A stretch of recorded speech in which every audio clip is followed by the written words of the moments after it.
So here are my predictions for the 2025 Four Nations Faceoff for Team USA. First, we're going to start off with the 6 players that were named automatically to this team back in June.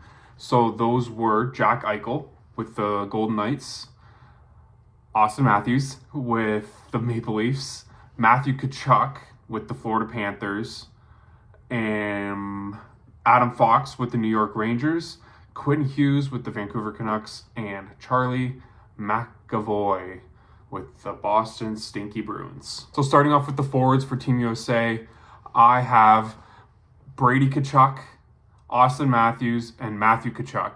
And I think I'm not going to be putting all these guys on this, figuring out lineups and all that, because that is not my job. And it's going to be fun trying to see what these coaches do with all these teams.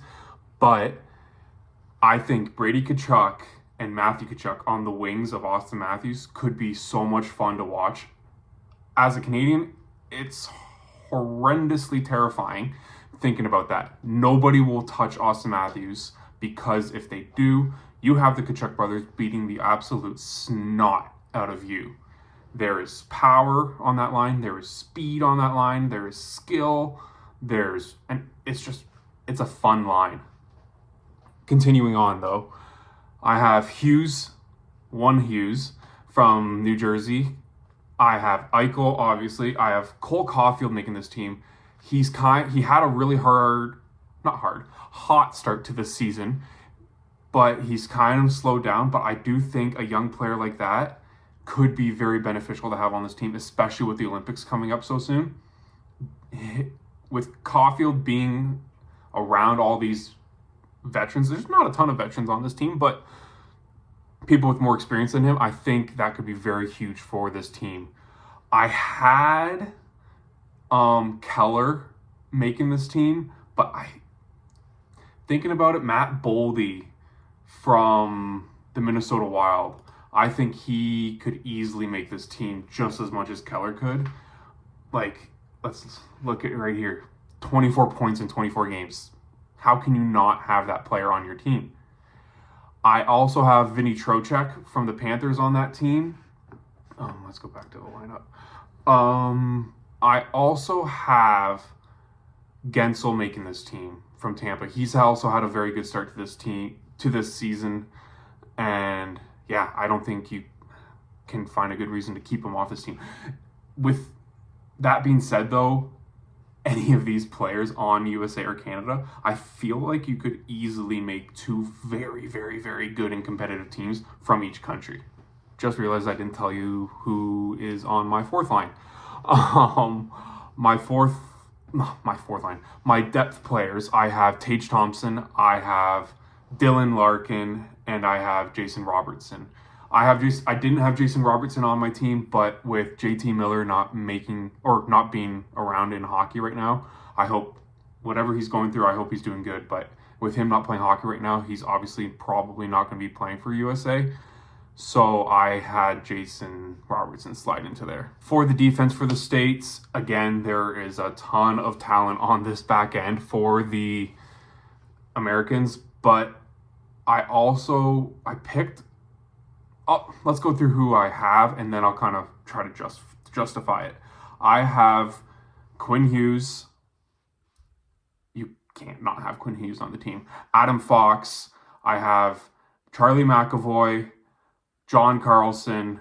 I have Sanderson from Ottawa on the team. Just kind of like the Caulfield thing. I think he could be one of those guys that could really benefit from being on this team. Even if he kind of slides in and out of the lineup, I think he could very well be a very good add to this team.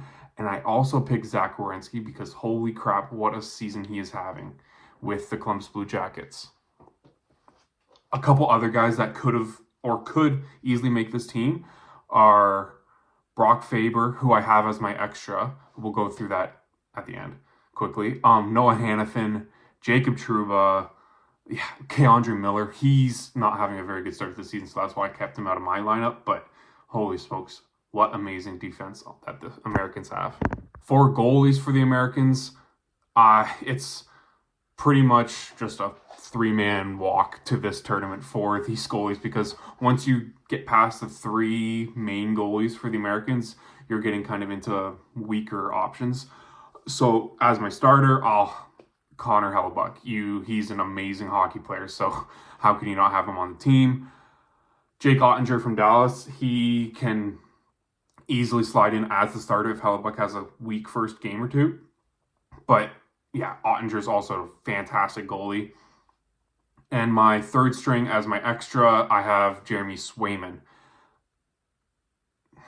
Now that I'm saying it out loud, though, I'm changing it. I'm going to be scratching Jeremy Swayman because of all the BS that he had at the beginning of the season with his contract, and then he came out of the gates super weak.